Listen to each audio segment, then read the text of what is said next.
How many of us have checked something out from a public library this year? A whole bunch of us. Either hard copy or electronic copies, right? How many of us have a favorite bookstore? Any of us? How many have ever been on a library date? Several of us. So, as a young lad, I volunteered at the Carnegie Library in Marion, Ohio, and mostly what I did was reshelve books. They had a cart about the size of one of these tables, and it had 3 shelves. And I would take a cart jam-packed with 2 levels of books out into the stacks. And I would come back with the bottom shelf completely full of books I was taking home with me that evening.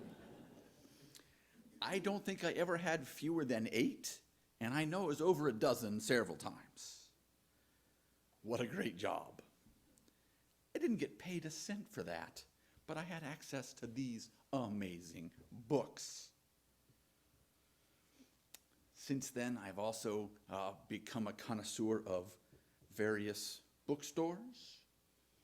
When I went to school in Cleveland, I went to Mac's Backs, which was all paperbacks, and Revolution books that had a red star in the front of the store and copies of Pravda on a news rack. I bought a Pravda once and read all the propaganda that the Russians were telling their people about America, and I was sure I was on a list in the CIA from then on. I probably am. Hi, folks. When I moved to Columbus, in German Village, the Book Loft, 32 rooms of books. Oh, it's so good. The fact it's close to a place where you can get cream puffs is yes, but the books were the things that drew me there first. And then to seminary in Chicago, 57th Street books. You go down 4 steps into an underground heaven. And the seminary co-op bookstore, which I still belong to, 1 whole room of poetry by non-native English speakers. So good. Some of us have been to the Dawn Trader in Ann Arbor. I'm sure that Lansing has another amazing bookstore. I've not been to Lansing all that much. My apologies to any Michigan State grads. Hi, Barbara. And nowadays, they've just opened a little bookstore in Buchanan, the Glendora Bookshop. I talked to somebody at the Pride yesterday who will be reading from one of his books there in a few weeks.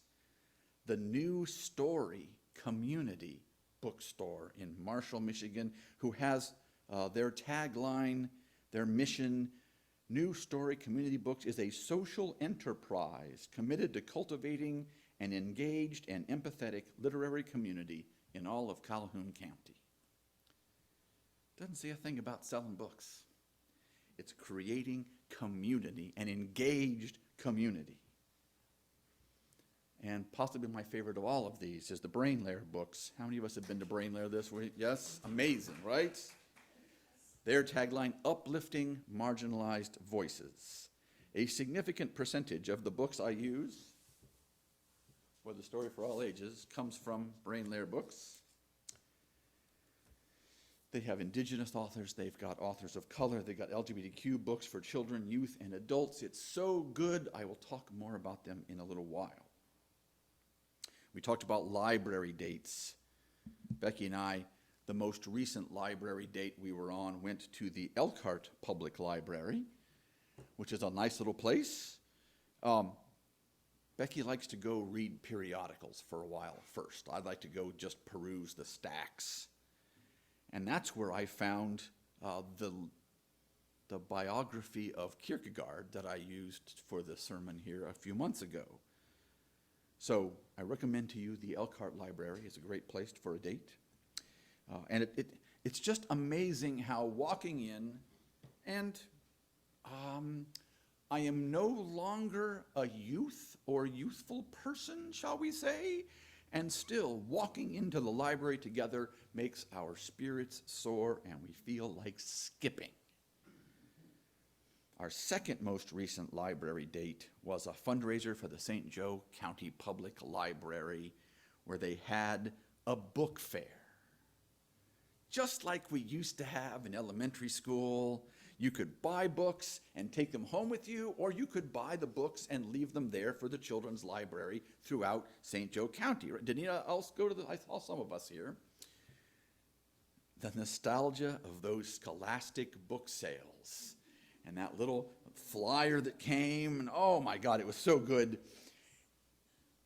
Back in 100 years ago when I was youthful, even if I could only afford 1 or 2 books, filling out the form and taking it with me was just the pinnacle of that month, often of time. Now, I had a single mother at the time. We were a working class family, so I didn't have much class privilege. I definitely had educational privilege. There were lots of books in our home, regular visits to a library. In my ministry, I've talked with many folks whom we might consider underserved in this community, and I hear about people who grew up with no books in the house at all. They had no books, they had no magazines, they don't even know to miss those books because it just wasn't a part of their life. Reading wasn't valued. So those of us who grew up in books, in book-rich homes, whether or not we had money, we had education, and that makes a difference in this world. That is a form of privilege that I'm sort of happy with. And that leads me to this conversation. I like to read, I like wordplay, and I like using fun words. When I was filling out the ministerial record to look for other positions in the world, they say, describe your ministry, and I had avuncular. Like an uncle. My wife and several of my colleagues said, you can't use that word. People won't know it. They don't know what you mean. They're going to feel dumb, and they're going to resent you for making them feel dumb. I said, but it's such a good word. I took it out. There's also a conversation about what the vocabulary level should be in a sermon. Should the sermon be accessible to anyone with a 10th grade education or more, or a 6th grade education or more? Many of us in this room have college degrees. That's great. We can talk about in all this jargon. But if we're trying to be welcoming to all, should I be speaking using words like avuncular? Oh, I just love the wordplay, and I try to be accessible. It's not just about education and exposure to raw knowledge. It's the effects of that knowledge and the wisdom that comes with it, I think. There's a wisdom that comes with a commitment to community health, because we know that we are part of a community and we can't live our best life if everyone around us is suffering or struggling. And so I believe that reading books helps us want to desire a better community around us. I think most of these books inspire a certain generosity of spirit, a certain compassion, empathy. These are laboratories of empathy. And so people who read a lot, I think, become more empathetic and are more likely to have concerns for their fellow beings around them. Libraries and bookstores inherently build community because of these stories, because people who read are often curious and have inquisitive minds and so wonder about how the world works. Well, how come these sidewalks aren't paved? How come that traffic light is causing problems? And so we naturally take part in the democratic process. And not incidentally, bookstores are often places for introverts to meet somebody else and have something to talk about, because there's always another book you can share with somebody and begin the conversation and then lead to other relationships. Now, it is possible that we are part of spiritual materialism, that just because all these books have wisdom in them, it's possible still to own too many? Thought lightning might strike me there for a moment. If you go to my house, it's possible I have too many books. But the wisdom from the books doesn't have to be on my shelf. It can be in a library, it can be in a bookstore, and I can have access to it and not have to own every single thing.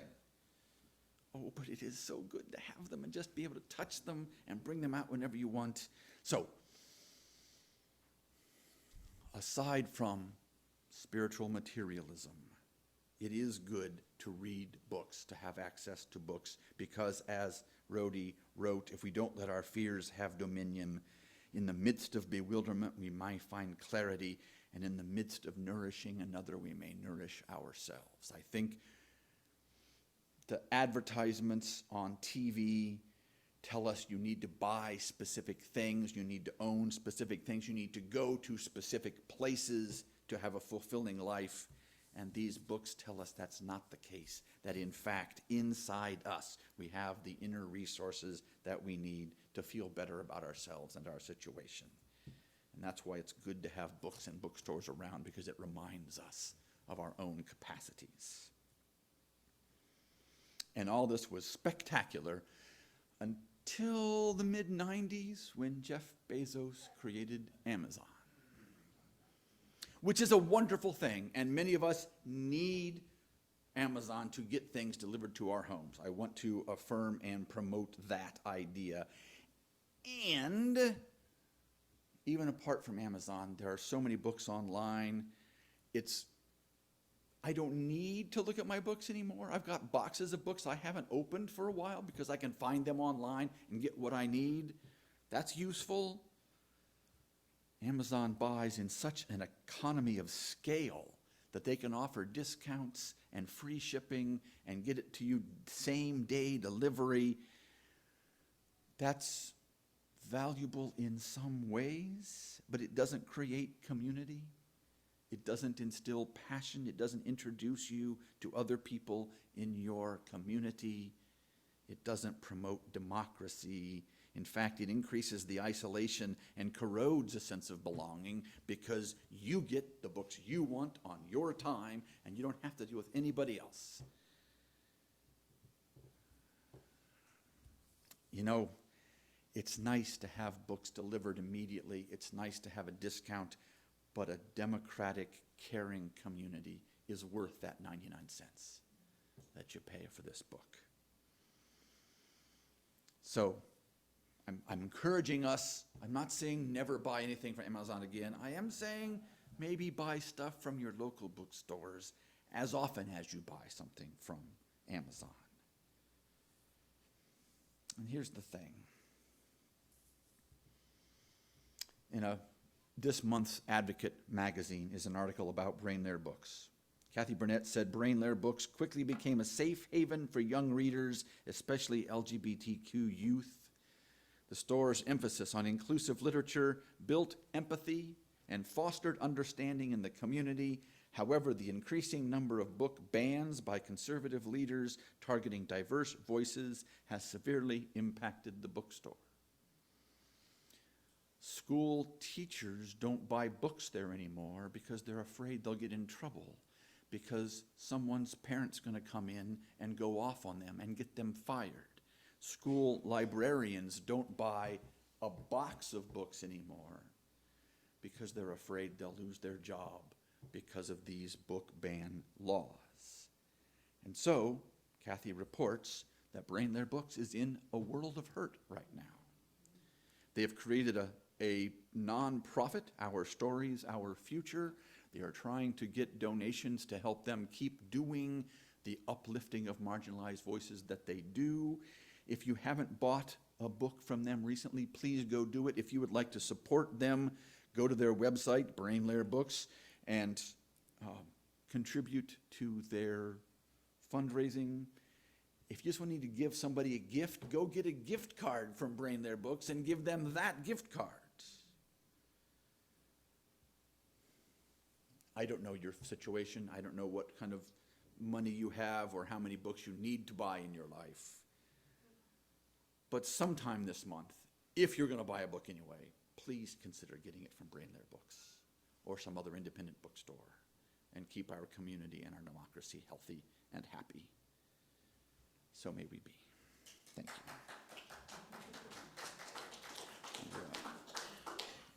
I had tried to work with